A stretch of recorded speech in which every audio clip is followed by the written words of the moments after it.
You go to the hospital. You survive. And then the real crisis begins. 100 million Americans right now, that's nearly 1 in 3 adults, owe money for medical care they already received. Not because they were careless, not because they were irresponsible, because they got sick.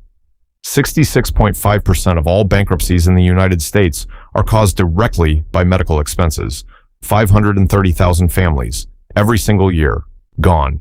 And here's the part they don't want you to think about too hard. Most of those people had insurance. This video is about the machine that turns illness into debt. Stay with me, because by the end of this, you will never look at a hospital bill the same way again. Let's start with the numbers, because the numbers are disgusting. Americans owe at least $220 billion in medical debt right now. In 2024 alone, 30 million families borrowed $74 billion just to pay their medical bills, not to buy cars, not to go on vacation, to pay for health care. 36% of all U.S. households carried medical debt in 2024. 21% had past due medical bills, and 91 million Americans, more than 1/3 of the entire country, cannot afford quality health care. Now let's talk about what this debt actually does to people. It doesn't just sit there. It destroys credit scores. It blocks housing. Adults carrying medical debt experience significantly higher rates of evictions, foreclosures, and homelessness.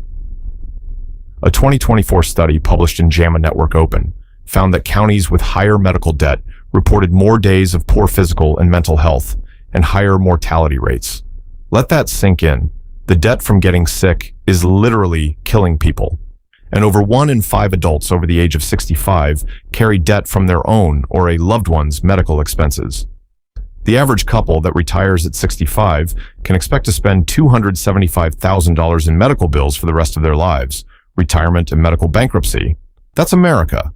Now here's where it gets personal, because most people watching this have insurance, and you probably think that protects you. It doesn't. 56% of insured Americans still carry medical debt.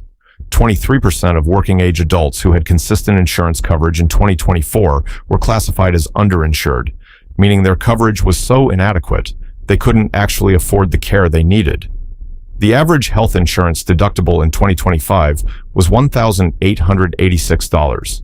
That means before your insurance pays a single dollar, you're already nearly $2,000 in the hole. And then there's the trap nobody explains to you before surgery. You go to an in-network hospital. You do everything right. You check. You confirm. But somewhere inside that hospital, the anesthesiologist is out of network. The radiologist is out of network. The lab they sent your blood to, out of network. You wake up from surgery to a bill you never agreed to. This is called surprise billing.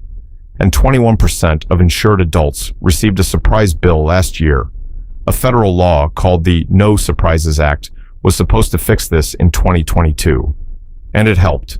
But only 16% of American adults even know it exists. And even with the law, the billing disputes, the paperwork, the phone calls, they fall entirely on the patient. You have to fight the system after you just fought for your life. Now, let's talk about what hospitals do when you can't pay, because they don't just write it off. A new report looking at 15 years of Virginia court records from 2010 to 2024 found that hospitals and medical providers filed 1.15 million lawsuits against patients. They collected $1.4 billion in medical debt through the courts. They issued over 403,000 wage garnishments and bank account seizures, and over 5,500 liens on people's homes, some extending up to 20 years. 20 years. You go to a hospital at 35, and a lien sits on your house until you're 55. But here's the detail that should make you genuinely angry. 52% of those lawsuits, the majority, were filed by nonprofit hospitals. Nonprofit, tax exempt, as in they pay no federal income tax because they're supposed to serve the community. And of the nonprofit hospital systems suing more than 1,000 patients a year, 44% of them spent less than 3% of their revenue on charity care. These hospitals receive billions in tax breaks. Then they sue sick people for the bill. Patients also had to pay part of the hospital's attorney fees, $134 million in additional legal costs, on top of the medical bill. The researchers behind this report were clear. This isn't a side effect of a broken system. It is a deliberate business decision. They called it price hiding and billing obscuration. The game is designed so you don't know what you owe until after you can't say no. This is not healthcare. This is a debt extraction operation wearing a stethoscope. Here is how the trap works in practice. You can't afford care, so you delay it. 38% of U.S. adults skipped, delayed, or went without recommended medical care in the last 12 months because of cost. Delayed care makes the condition worse. Worse condition creates a bigger bill. Bigger bill creates more debt. Debt on your credit report blocks your ability to get housing, loans, and employment. Financial stress worsens your health, and you need medical care again. Then you go back to step one. This is what researchers call a doom loop. 62% of people with medical bill problems say they struggle to pay their other bills too. Nearly 6 in 10 say it will take 6 months or more just to pay off one medical event. 1/3 of all credit card debt in America stems from medical costs. Americans borrowed $74 billion in 2024 to cover healthcare expenses. That is not a glitch. That is the design. Now let's zoom out. Because this is a global crisis, the United States spends more on healthcare than any other high-income country on earth. More than the UK, more than Canada, more than Germany, more than Japan. And yet, Americans live shorter lives and experience more preventable illness than citizens of almost all of those countries. Every other wealthy nation has found a way to ensure that getting sick doesn't make you broke. In the UK, a hospital visit doesn't come with a bill at all. In Canada, a heart attack doesn't come with a 6-figure invoice. In Germany, your insurance is tied to your citizenship, not your employer. This isn't about money. The US has the money. It spent $4 trillion on healthcare in recent years. $4 trillion. And 100 million people still owe debt from it. The difference isn't resources. It's who the system is designed to serve. In January 2025, federal regulators tried to remove medical debt from credit reports nationwide.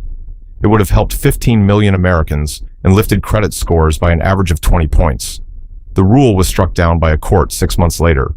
In October 2025, the Consumer Financial Protection Bureau reversed course entirely, saying federal law now overrides state-level protections on medical debt credit reporting.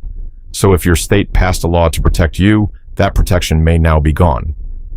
Meanwhile, North Carolina erased $6.5 billion in medical debt in November 2025. Michigan erased $144 million for 210,000 residents through a nonprofit partnership. Automatically, no application needed. Some states are fighting back, but the federal safety net is fraying in real time.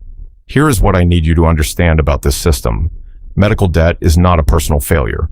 It is not the result of bad choices.